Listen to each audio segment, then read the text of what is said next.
Après une longue période de réflexion, Boutambati eut enfin le courage de repartir dans son village natal pour se réconcilier avec sa famille. Il prit alors sa femme, ses 2 enfants, ainsi que tous ses travailleurs. Il mit dans son sac des cartouches. Il remplit une camionnette de toutes sortes de produits vivriers de son champ et de sa ferme.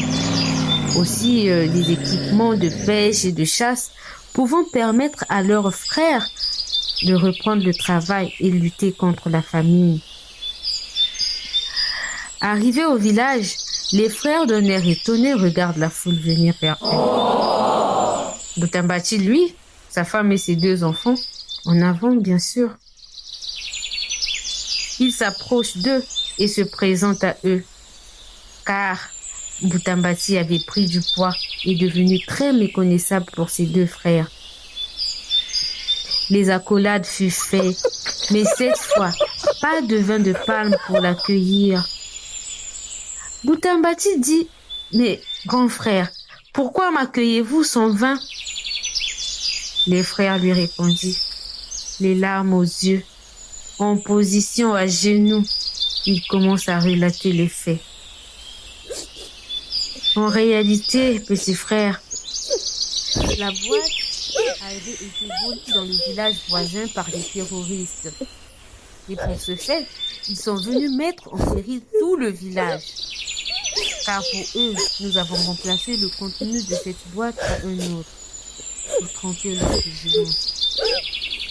En réalité, ce n'était que de la pacotille. La fête que nous avons célébrée pour toi leur ont donné une piste pour nous retrouver. Pardonne-nous tes grands frères. Nous t'avons voulu du mal, mais Dieu l'a transformé en très bien. Trouve une place dans ton cœur pour nous pardonner, car la famille est sacrée.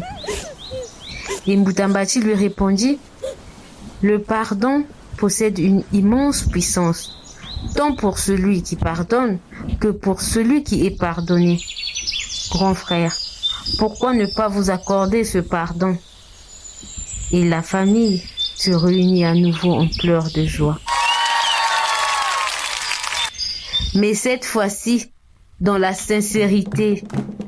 Et depuis ce jour, le village a retrouvé sa vivacité.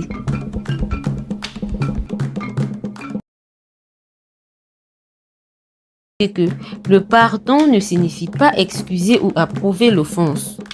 Cela signifie simplement choisir de ne plus laisser cette offense contrôler vos émotions et votre vie. Le pardon peut être un processus qui se déroule en plusieurs étapes, impliquant souvent l'expression de ses émotions, la compréhension de la situation et la volonté de laisser le passé derrière soi.